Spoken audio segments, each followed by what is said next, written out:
ఎక్కువగా ఎట్లాంటి వ్యాధులు వచ్చే అవకాశం ఉంది కోళ్ళకి?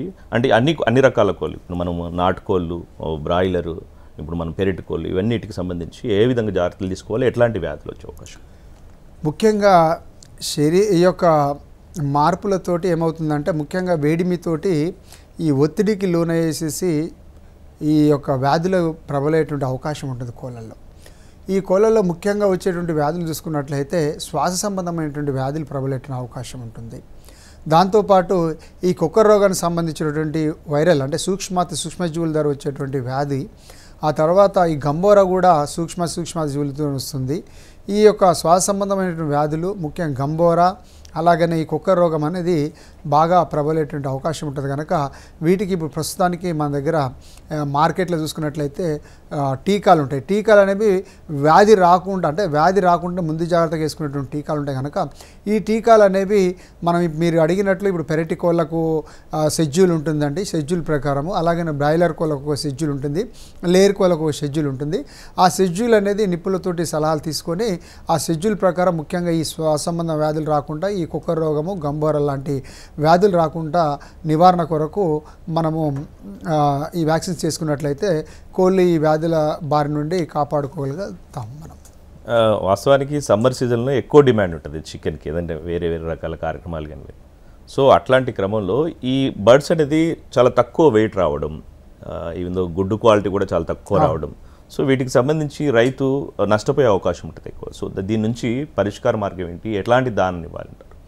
ముఖ్యంగా వచ్చేసేసి ఏమవుతుందంటే, సమ్మర్లో వచ్చేసి లేయర్ కోళ్ళం పెంచుకునేటప్పుడు గుడ్లు వచ్చేసి తోలుగుడ్లు అనేది కొంత ఉత్పత్తి అయ్యేటువంటి అవకాశం ఉంటుంది. ఈ తోలుగుడ్లు మామూలుగా వచ్చేసి రైతాంగం ఏమనుకుంటారంటే, దానిలో వస్తాలకే మనకు మామూలుగా దానాలు వచ్చేసి 3.5%, 3 నుంచి 3.5% వరకు కూడా ఈ కాల్షియం సంబంధించినటువంటి పదార్థాలు కానీ, ఫాస్ఫరస్ కానీ అన్ని రకాలైనటువంటి పదార్థాలు ఇస్తాం. కానీ ఈ అన్నీ కూడా న్యూట్రియంట్ మనం ఇచ్చేటువంటి దానా వచ్చేసి అంటే సమతుల్యమైనటువంటి దానా అనేది ఇస్తూ ఉంటారు రైతాంగము.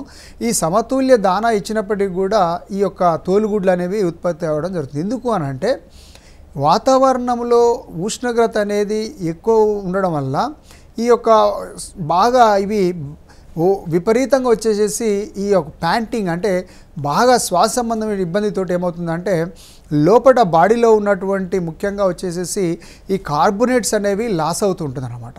ఈ కార్బోనేట్స్ అంటే కాల్షియం అనేది బాడీలో ఉంటుంది, కానీ ఈ కార్బోనేట్స్ అనేవి ఈ ప్యాంటింగ్ తోటి వీటితోటి ఏమవుతుందంటే బాగా లాస్ కావడం వల్ల ఏమవుతుందంటే, ఈ కార్బోనేట్ అనేది ఈ యొక్క బ్లడ్లోని సరైన మోతాదులో మనకు ఇవి ఉండకపోవడం వల్ల, ఎందుకనంటే ఈ యొక్క కాల్షియము ఆ యొక్క గుడ్ల పెంకు చూసుకున్నట్లయితే కాల్షియం కార్బోనేట్ తోటి నిర్మితం కావాలి. ఇక్కడ ఏమవుతుందంటే కాల్షియం అనేది సమతుల్య దానదారు ఇస్తారు, కానీ కార్బోనేట్ అనేది ప్యాంటింగ్ తోటి ఇవి బాగా ఈ కార్బోనేట్ లాస్ కావడం వల్ల ఈ ముఖ్యంగా వచ్చేసి ఈ అసమతుల్యత వల్ల ఏమవుతుందంటే తోలుగుడ్లు అనేది ఉత్పత్తి.